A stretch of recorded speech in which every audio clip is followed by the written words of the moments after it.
Hello दोस्तों, स्वागत है आपका आपके अपने यूट्यूब चैनल दिसार जीके जीएस क्लासेस में। दोस्तों, आप सब लोग कैसे हैं? उम्मीद करते हैं आप सब लोग अच्छे होंगे, स्वस्थ होंगे, मस्त होंगे और अपनी तैयारी बेहतरीन तरीके से आप सभी कर रहे होंगे। दोस्तों, जैसा कि आपको पता है, हम आपको यूथ जीके बुक का सॉल्यूशन करवा रहे हैं, जिसमें दोस्तों आज हम आपको एंसेंट हिस्ट्री का टॉपिक मौर्य साम्राज्य, मौर्य एम्पायर से जितने भी क्वेश्चन रेलवे एग्जाम में अभी तक पूछे गए दोस्तों, और जितने भी क्वेश्चन इस बुक में दिए गए हैं, सारे क्वेश्चन का सॉल्यूशन हम आपको करवाने वाले हैं। दोस्तों, वीडियो अच्छा लगे वीडियो को लाइक कर दीजिएगा, शेयर कर दीजिएगा, कमेंट कर दीजिएगा। चैनल पे नए हैं चैनल को सब्सक्राइब करके बेल आइकन को प्रेस कर लीजिएगा। और दोस्तों, हमसे जुड़ने के लिए, क्लास के अपडेट के लिए आप हमारा टेलीग्राम चैनल ज्वाइन कर सकते हैं। टेलीग्राम चैनल का लिंक मैंने डिस्क्रिप्शन बॉक्स में आपको दे दिया है। दोस्तों, उसी तरह से हमने सभी की प्लेलिस्ट आपके लिए बना दी है, तो आप सारी वीडियो प्लेलिस्ट में जाके भी देख सकते हैं। चलिए दोस्तों, देर ना करते हुए स्टार्ट करते हैं आज का अपना सेशन। दोस्तों, आज हम पढ़ेंगे मौर्य साम्राज्य, मौर्यन एम्पायर के सारे क्वेश्चन। देखते हैं पहला क्वेश्चन दोस्तों। अर्थशास्त्र में वर्णित मौर्यकालीन नगर प्रशासन के प्रशासनिक प्रमुख को किस नाम से संबोधित किया जाता था?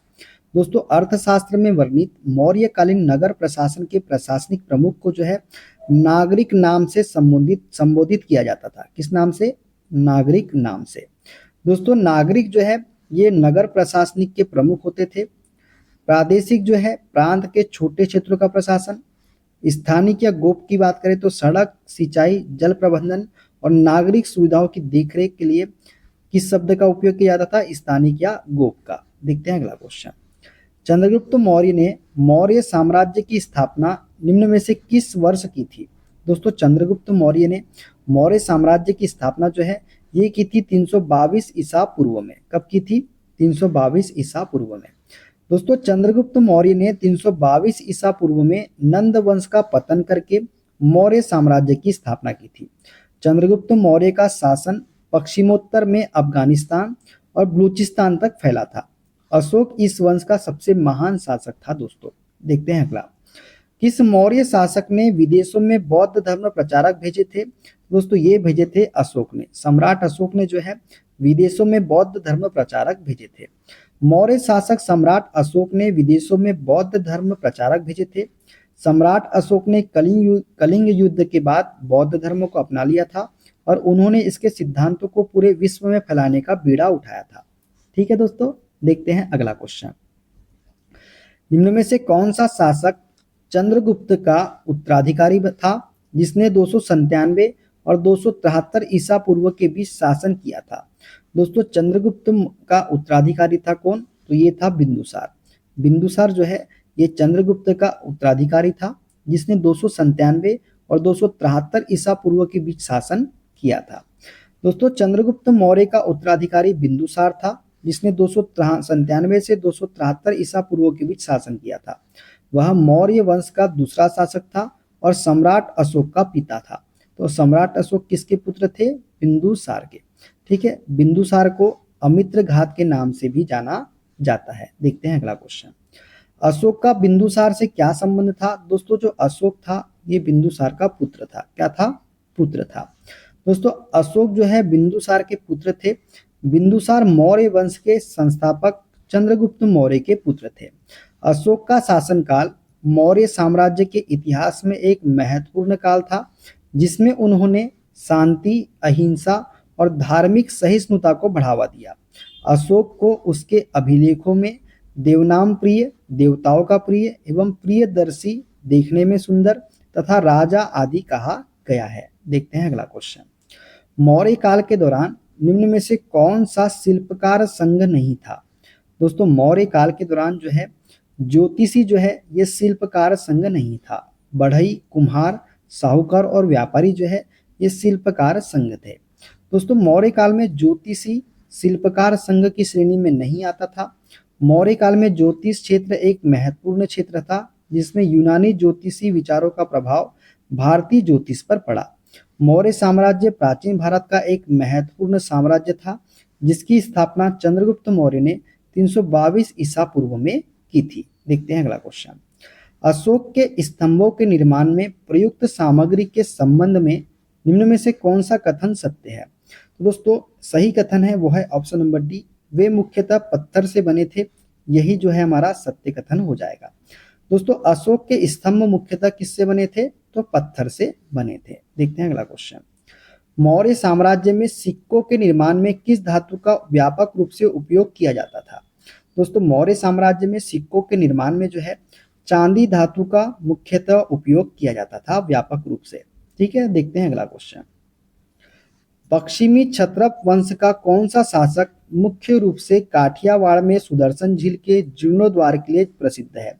दोस्तों सुदर्शन झील के जीर्णोद्वार के लिए प्रसिद्ध है वो है रुद्रदामन प्रथम। कौन? रुद्रदामन प्रथम। सुदर्शन झील गुजरात के जूनागढ़ में स्थित है, जिसका निर्माण मूल रूप से चंद्रगुप्त मौर्य ने करवाया था। इस झील का जीर्णोद्वार कई शासकों ने करवाया, जिसमें अशोक, रुद्रदामन प्रथम और स्कंद गुप्त शामिल है। पश्चिमी क्षत्रप वंश के शासक रुद्रदामन प्रथम ने 150 ईस्वी के लगभग सुदर्शन झील का जीर्णोद्वार बिना बंधुआ मजदूरी के करवाया, जिसका उल्लेख जूनागढ़ अभिलेख में हमको मिलता है। किसमें? जूनागढ़ अभिलेख में। देखते हैं अगला क्वेश्चन। मौर्य साम्राज्य में जिले का प्रशासन किसकी जिम्मेदारी हुआ करती थी? दोस्तों मौर्य साम्राज्य में जिले का प्रशासन जो है ये प्रादेशिक की जिम्मेदारी हुआ करती थी। किसकी? प्रादेशिक की। दोस्तों मौर्य साम्राज्य में जिले का प्रशासन प्रादेशिक की जिम्मेदारी होती थी। यह जिला प्रशासन का प्रमुख अधिकारी होता था। कोषाध्यक्ष जो है दोस्तों यह राजकोष से संबंधित मामलों को देखता था। पुरोहित यह राजा का धार्मिक सलाहकार और पुजारी होता था। और युक्त जो है दोस्तों यह प्रादेशिक के अधीन एक अधीनस्थ अधिकारी होता था। कौन? युक्त। देखते हैं अगला क्वेश्चन। मौर्य काल के दौरान निम्न में से किस अधिकारी को आक्राध्यक्ष के नाम से जाना जाता था? दोस्तों मौर्य काल के दौरान किसको? खानों के अधीक्षक को जो है आक्राध्यक्ष के नाम से जाना जाता था। किसको? खानों के अधीक्षक को। दोस्तों आक्राध्यक्ष मौर्य साम्राज्य में खानों और खनिजों के प्रबंधन का प्रभारी अधिकारी होता था। यह अधिकारी साम्राज्य में खनन गतिविधियों की देखरेख करता था। सीताध्यक्ष कृषि विभाग का प्रमुख अधिकारी, राजुक भू राजस्व और भूमि रिकॉर्ड का अधिकारी, समस्थाध्यक्ष बाजार का निरीक्षक और पौतवाध्यक्ष तो माप और वजन का निरीक्षक होता था। ठीक है, देखते हैं अगला क्वेश्चन। अशोक के शासन के दौरान मौर्य साम्राज्य की राजधानी कहाँ थी? दोस्तों अशोक के शासन के दौरान मौर्य साम्राज्य की राजधानी थी पाटलिपुत्र। क्या थी? पाटलिपुत्र थी। दोस्तों अशोक मौर्य वंश का महान शासक था। इसके शासन काल के दौरान मौर्य साम्राज्य की राजधानी पाटलिपुत्र थी। अशोक के ही शासन काल में कलिंग युद्ध 261 ईसा पूर्व में हुआ था। देखते हैं अगला। मौर्य काल के दौरान केवल नगद में भुगतान किए जाने वाले कर को निम्न में से कौन सा विकल्प संदर्भित करता है? दोस्तों मौर्य काल के दौरान केवल नगद में भुगतान किए जाने वाले कर को जो है हिरण्य विकल्प संदर्भित करता है। हिरण्य, ऑप्शन नंबर ए वाला। दोस्तों मौर्य काल के दौरान हिरण्य नामक कर को केवल नगद में भुगतान किया जाता था। बलि यह कृषि उपज का लगाया जाने वाला कर था, जिसे कृषि उपज का 1/6 भाग लिया जाता था। कर यह केवल फलों और फूलों के बगीचों को लगाया जाता था। कौन सा कर? देखते हैं अगला क्वेश्चन। अशोक के पौत्र का नाम क्या था? दोस्तों अशोक के पौत्र का नाम था दशरथ मौर्य। कौन था? दशरथ मौर्य जो है ये अशोक के पौत्र का नाम था। अशोक के पौत्र का नाम दशरथ मौर्य था, अतः विकल्प सी सही उत्तर होगा। देखते हैं अगला क्वेश्चन। निम्न मौर्य सम्राटों का कालानुक्रम में व्यवस्थित करें। मौर्य सम्राटों को जो है कालानुक्रम में हमको व्यवस्थित करना है। तो दोस्तों सही कथन हो जाएगा ऑप्शन नंबर बी वाला। पहले आएगा बिंदुसार, फिर आए अशोक, फिर आए संप्रति और फिर लास्ट में बृहद्रथ। तो क्या हो जाएगा सही? पहला, चौथा, तीसरा और फिर दूसरा। तो ऑप्शन बी इसका करेक्ट आंसर हो जाएगा। ठीक है दोस्तों, मौर्य वंश की स्थापना जो है ये चंद्रगुप्त मौर्य ने 322 ईसा पूर्व में की थी। चंद्रगुप्त मौर्य का शासनकाल लगभग 322 ईसा पूर्व से 298 ईसा पूर्व तक था। उन्होंने लगभग 25 वर्षों तक मौर्य साम्राज्य पर शासन किया। मौर्य सम्राटों का कालानुक्रमिक क्रम जो है ये निम्न प्रकार है। सबसे पहले आए बिंदुसार, फिर आए अशोक, फिर आए संप्रति, फिर आए बृहद्रथ। बृहद्रथ मौर्य वंश का अंतिम शासक था। ठीक है, देखते हैं अगला क्वेश्चन। मौर्य साम्राज्य में किलों की देखभाल के लिए कौन जिम्मेदार था और उसे शाही किले का प्रमुख भी कहा जाता था? दोस्तों मौर्य साम्राज्य में किलों की देखभाल के लिए जो जिम्मेदार था वो था दुर्गपाल। दुर्गपाल जो है ये मौर्य साम्राज्य में किलों की देखभाल के लिए जिम्मेदार था और उसे शाही किले का प्रमुख भी कहा जाता था। दोस्तों, मौर्य शासन व्यवस्था में प्रशासन को सुचारू रूप से चलाने के लिए विभिन्न पदों की स्थापना की गई थी। दुर्गपाल वह अधिकारी होता था जो किलों की सुरक्षा और देखरेख का प्रमुख होता था। उसे शाही किले का प्रमुख हेड ऑफ रॉयल फोर्ट कहा जाता था। यह पद चाणक्य के अर्थशास्त्र में उल्लेखित है, जिसमें दुर्ग की रक्षा के लिए अलग अलग व्यवस्थाओं का वर्णन मिलता है। ठीक है, देखते हैं अगला क्वेश्चन। मौर्य साम्राज्य की सबसे छोटी प्रशासनिक इकाई निम्न में से कौन सी थी? दोस्तों, मौर्य साम्राज्य की सबसे छोटी प्रशासनिक इकाई थी गांव। क्या थी? गांव जो है विलेज। दोस्तों, मौर्य प्रशासनिक ढांचा 4 स्तरों पर विभाजित था। पहला प्रांत, दूसरा जनपद या जिला, तीसरा नगर या कस्बा और चौथा था हमारा ग्राम। सबसे छोटी इकाई ग्राम थी, जिसे ग्रामिक या ग्राम अधिकारी संचालित करता था। ग्राम स्तर पर ही सबसे अधिक लोगों का प्रत्यक्ष प्रशासनिक संपर्क होता था। ठीक है, देखते हैं अगला क्वेश्चन। निम्न राजाओं में से कौन अपने जीवन के अंतिम चरण में जैन धर्म का अनुयायी बन गया था? दोस्तों, ये राजा थे हमारे चंद्रगुप्त मौर्य। चंद्रगुप्त मौर्य जो है अपने जीवन के अंतिम चरण में जैन धर्म का अनुयायी बन गया था। चंद्रगुप्त मौर्य मौर्य साम्राज्य के संस्थापक ने अपने जीवन के अंतिम चरण में जैन धर्म अपना लिया था। उन्होंने जैन धर्म के आचार्य भद्रबाहु के मार्गदर्शन में अपना शेष जीवन दक्षिण भारत कर्नाटक के श्रवणबेलगोला में तपस्या करते हुए बिताया। कहा जाता है कि उन्होंने संथारा स्वेच्छा से मृत्यु व्रत विधि से अपने प्राण त्याग दिए थे। ठीक है, देखते हैं अगला क्वेश्चन। ऐसा कहा जाता है कि चंद्रगुप्त मौर्य ने डैश अपना लिया था, तो जैन धर्म अपना लिया था दोस्तों चंद्रगुप्त मौर्य ने। लौरिया नंदनगढ़ स्तंभ डैश में स्थित है? दोस्तों, लौरिया नंदनगढ़ स्तंभ जो है ये चंपारण में स्थित है। कहाँ स्थित है? चंपारण में। लौरिया नंदनगढ़ स्तंभ बिहार के पश्चिमी चंपारण जिले में बूढ़ी गंडक नदी के किनारे स्थित है। यह मौर्यकालीन स्तंभ है, जिसे सम्राट अशोक ने धर्मलेख के तौर पर स्थापित करवाया था।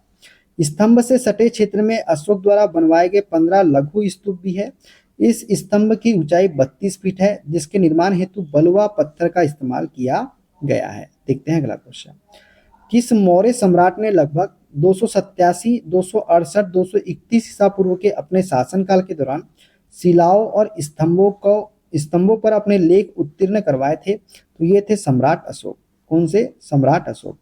मौर्य सम्राट अशोक ने अपने शासनकाल के दौरान शिलाओं और स्तंभों पर अपने लेख उत्तीर्ण करवाए थे। अशोक के शिलालेख 14 विभिन्न लेखों का समूह है, जो 8 भिन्न भिन्न स्थानों से प्राप्त किए गए हैं।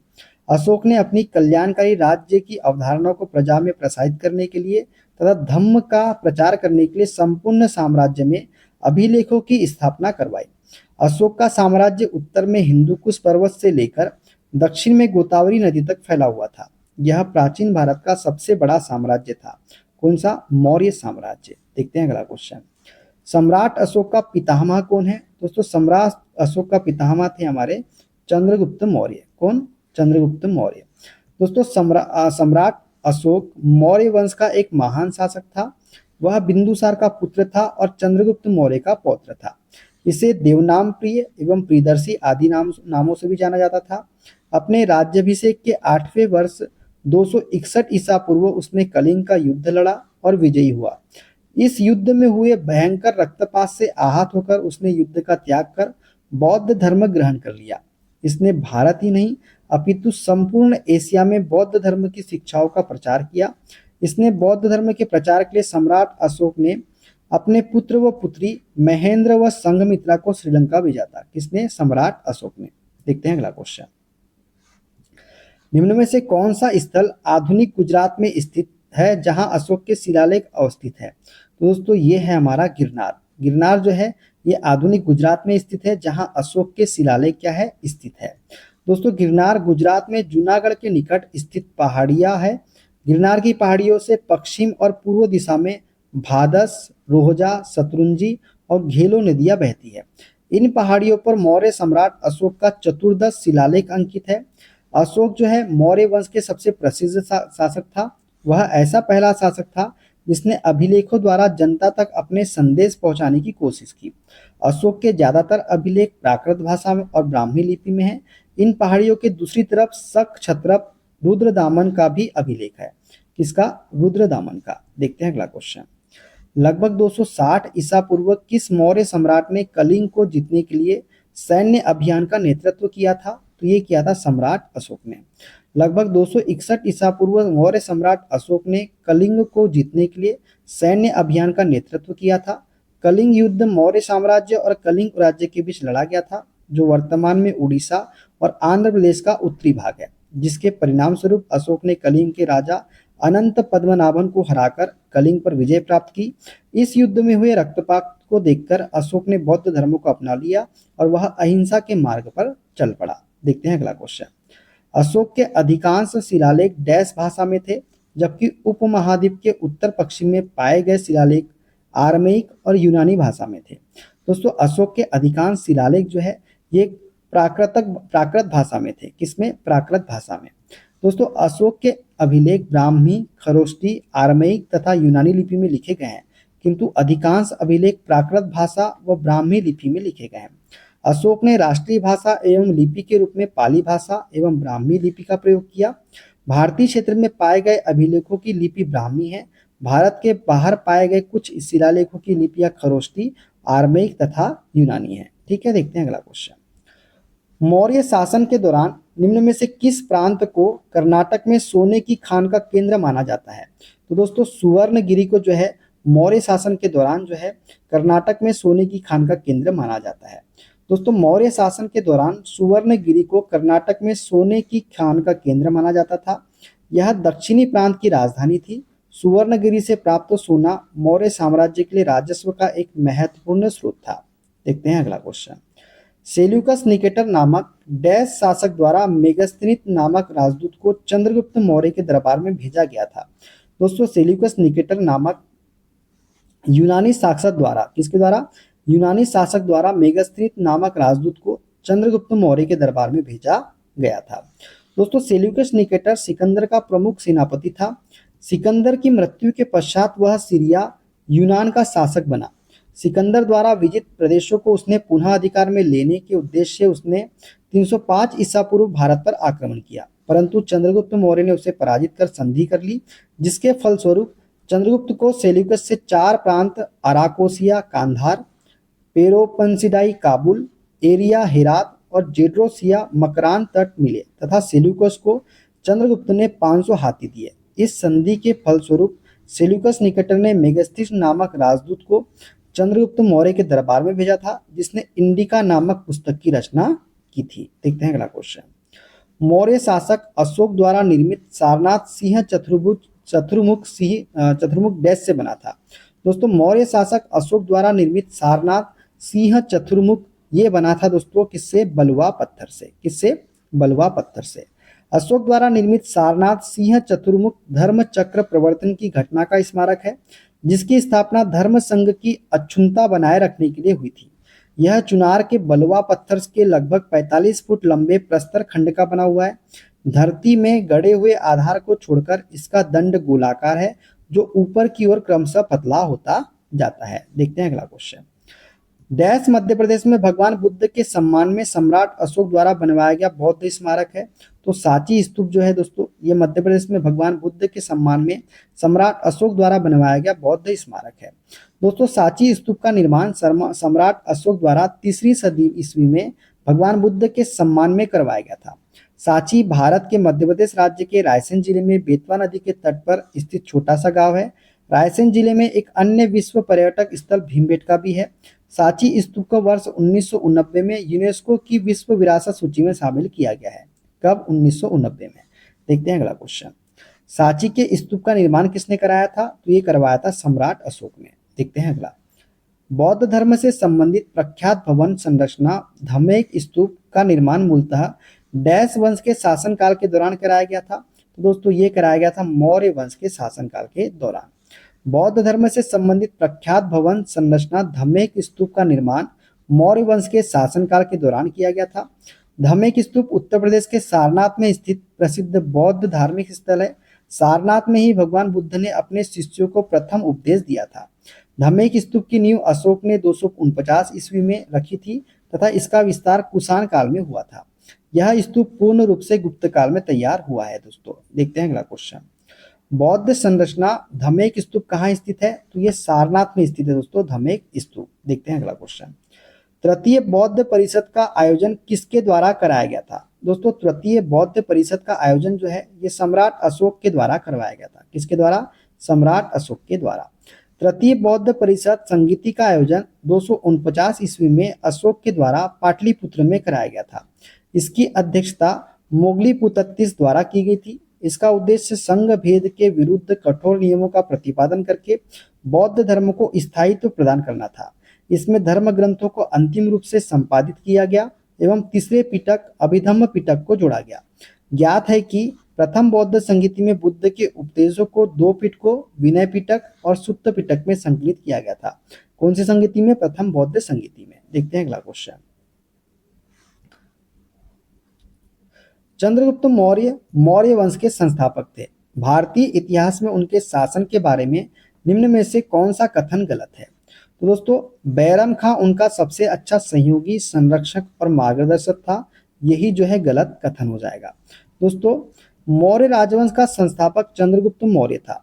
चंद्रगुप्त मौर्य को प्रथम अखिल भारतीय साम्राज्य की स्थापना का श्रेय दिया जाता है। यूनानी राजदूत मेगास्थनीज चंद्रगुप्त मौर्य के दरबार में आया था।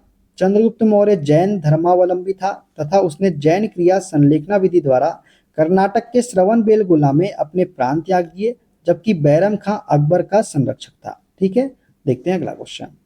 ऐतिहासिक ग्रैंड ट्रंक रोड का निर्माण कई शासकों द्वारा कराया गया। मौर्य वंश के शासनकाल के दौरान इसे क्या कहा जाता था? तो उत्तरापथ कहा जाता था दोस्तों। ठीक है दोस्तों, मौर्य काल में इस सड़क को उत्तरापथ के नाम से जाना जाता था। यह मार्ग गंगा नदी के किनारे से होते हुए गंगा के मैदान के पार पंजाब के रास्ते तक्षशिला को जाता था।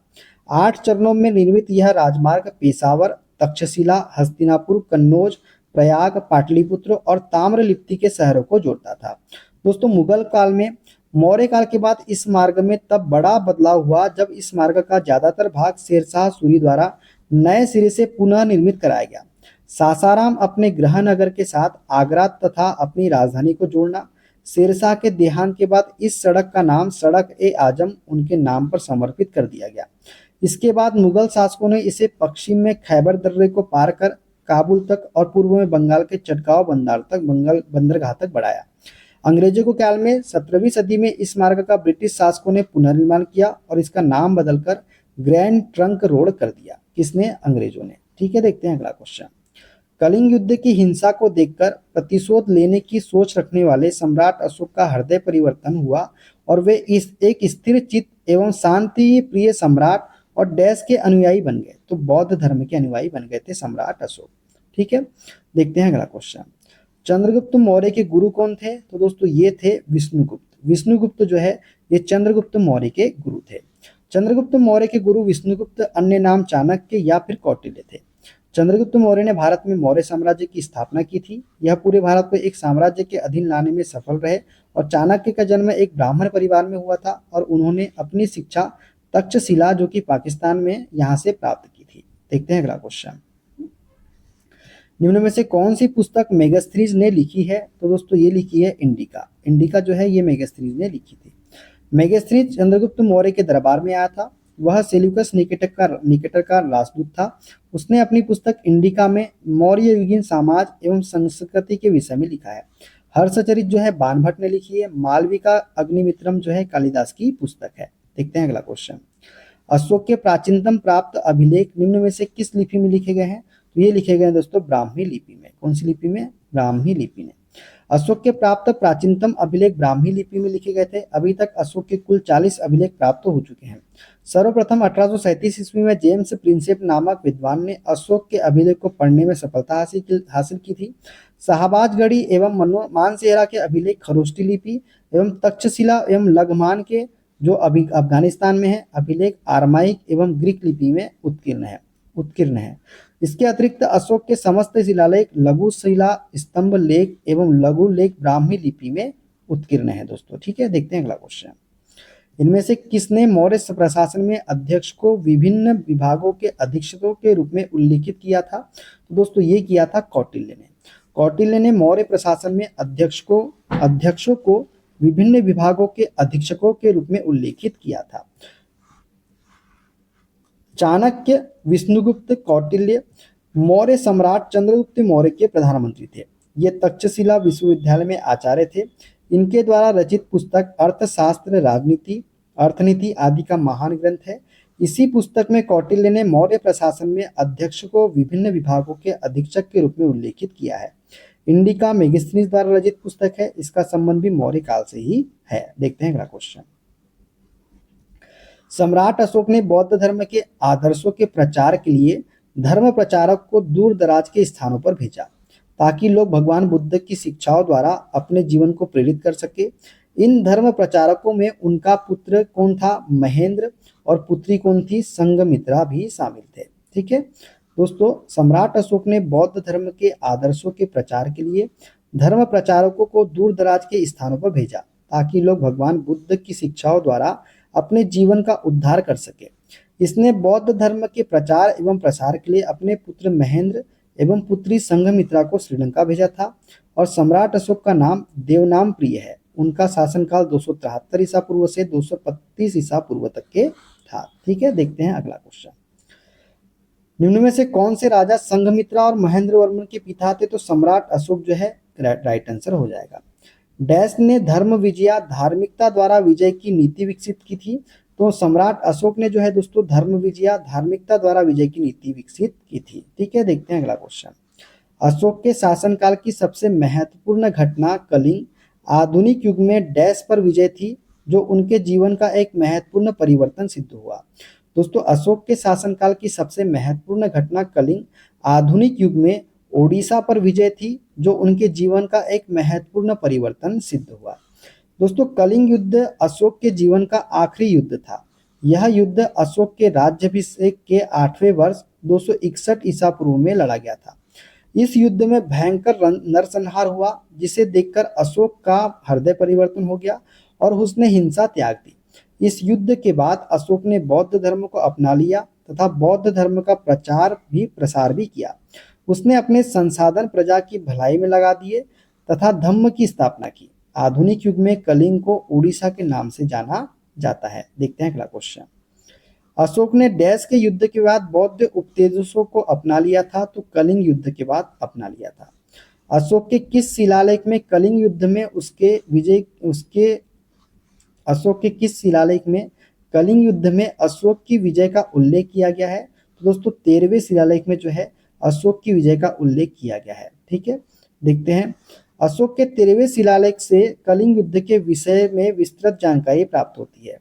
कलिंग युद्ध में हुए नरसंहार से विचलित होकर अशोक ने युद्ध नीति को सदा के लिए क्या कर दिया था? त्याग दिया था। देखते हैं अगला क्वेश्चन। सम्राट अशोक डैश का पुत्र था, जो मौर्य वंश से संबंधित था? दोस्तों, सम्राट अशोक जो है ये बिंदुसार का पुत्र था। दोस्तों, मौर्य वंश का संस्थापक चंद्रगुप्त मौर्य था। चंद्रगुप्त मौर्य का उत्तराधिकारी बिंदुसार हुआ, जो 298 ईसा पूर्व में मगध की राजगद्दी पर बैठा। बिंदुसार का उत्तराधिकारी अशोक महान हुआ, जो 269 ईसा पूर्व में मगध की राजगद्दी पर बैठा। राजगद्दी पर बैठने के समय अशोक अवंतिका क्या था? राज्यपाल था। देखते हैं अगला क्वेश्चन। सम्राट अशोक ने पत्थरों के स्तंभों और पत्थर के तख्तों पर अपने डैश आदेश उत्कीर्ण करवाकर अपने राज्य के प्रमुख स्थानों पर स्थापित किया, ताकि लोग तदनुसार आचरण कर सके। तो 14 आदेश उत्कीर्ण करवाकर। कितने? 14। ठीक है, सम्राट अशोक 14 शिलालेख को उत्कीर्ण जो सम्राट अशोक थे दोस्तों, इन्होंने 14 शिलालेख उत्कीर्ण करवाए ताकि लोग उसके अनुसार आचरण कर सके। अशोक का सबसे बड़ा शिलालेख 7वां स्तंभ शिलालेख था। कौन सा स्तंभ? 7वां स्तंभ।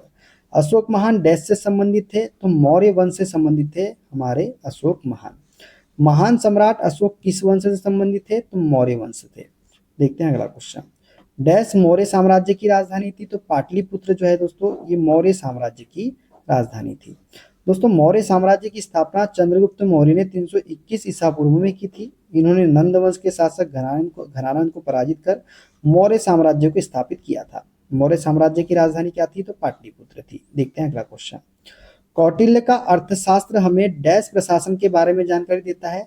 तो कौटिल्य का अर्थशास्त्र हमें मौर्य प्रशासन के बारे में जानकारी देता है। कौटिल्य, चाणक्य या विष्णुगुप्त सम्राट चंद्रगुप्त मौर्य के प्रधानमंत्री थे। अर्थशास्त्र कौटिल्य द्वारा रचित एक संस्कृत ग्रंथ है। उन्होंने चंद्रगुप्त के प्रशासकीय उपयोग तथा मौर्य काल के इतिहास को जानने के लिए इस ग्रंथ की रचना की थी। इसमें राजव्यवस्था, कृषि, न्याय एवं राजनीति आदि के विभिन्न पहलुओं पर विचार किया गया है। देखते हैं अगला क्वेश्चन। चाणक्य का एक अन्य नाम क्या था? तो चाणक्य का अन्य नाम था दोस्तों विष्णुगुप्त। कौन सा? विष्णुगुप्त। देखते हैं अगला क्वेश्चन। मेगास्थनीज भारत आने वाले सबसे शुरुआती खोजकर्ताओं में से एक था। उसका संबंध किस देश से था? दोस्तों मेगास्थनीज जो है ये यूनान से संबंधित थे। कहाँ से? यूनान देश से। दोस्तों यूनानी राजदूत मेगास्थनीज चंद्रगुप्त मौर्य के दरबार में यूनानी सम्राट सेल्यूकस के राजदूत के रूप में भारत आया। इसने भारत के बारे में एक पुस्तक लिखी जिसका नाम क्या था? इंडिका। मेगास्थनीज में इस पुस्तक में राजा के प्रशासन, सेना और सामाजिक संरचना का भी वर्णन मिलता है। देखते हैं अगला क्वेश्चन। सम्राट अशोक ने अपने राज्यकाल के 12वें वर्ष में एक विशेष अधिकारी की नियुक्ति की जो भूमि का सर्वेक्षण करता था तथा भू अभिलेखों का रखरखाव करता था, न्याय का पालन करता था। इन अधिकारियों को डैश कहा जाता था? तो इन्हें हम बोलते थे रज्जुक। क्या बोलते थे? रज्जुक कहा जाता था। सम्राट अशोक ने अपने राज्यकाल के 12वें वर्ष में एक विशेष अधिकारी की नियुक्ति की जो भूमि का सर्वेक्षण करता था तथा भू अभिलेखों का रखरखाव करता था और न्याय का पालन करता था। इन अधिकारियों को रज्जुक कहा जाता था। क्या कहा जाता था? रज्जुक। देखते हैं अगला क्वेश्चन। किस राजा की कहानी मुद्रा राक्षस नाटक का विषय है? तो चंद्रगुप्त मौर्य की कहानी जो है दोस्तों ये मुद्रा राक्षस नाटक का विषय है। मुद्रा राक्षस की रचना विशाख दत्त ने की थी। किसने की थी? मुद्रा राक्षस की रचना विशाख दत्त ने। इस ग्रंथ से मौर्य इतिहास मुख्यतः चंद्रगुप्त मौर्य के जीवन पर प्रकाश पड़ता है। इसमें चंद्रगुप्त मौर्य को वृषल तथा कुलहीन कहा गया है। मुद्रा राक्षस संस्कृत का प्रसिद्ध ऐतिहासिक नाटक है। इसकी रचना 4वीं शताब्दी में हुई थी। कौन सी शताब्दी में? 4वीं शताब्दी में। तो दोस्तों ये थे आज के सारे क्वेश्चन। वीडियो कैसा लगा कमेंट बॉक्स में जरूर बताइएगा। अगला हमारा टॉपिक होगा दोस्तों मौर्योत्तर काल। मौर्योत्तर काल से जितने भी क्वेश्चन दोस्तों रेलवे एग्जाम में पूछे गए हैं सारे हम अगले वीडियो में देखेंगे। वीडियो अच्छा लगे दोस्तों वीडियो को लाइक कर दीजिएगा, शेयर कर दीजिएगा, कमेंट कर दीजिएगा। चैनल पे नए हैं चैनल को सब्सक्राइब करके बेल आइकन को प्रेस कर लीजिएगा। मिलते हैं अगले वीडियो में अपना दोस्तों। अपना ख्याल रखिए। Okay bye, take care.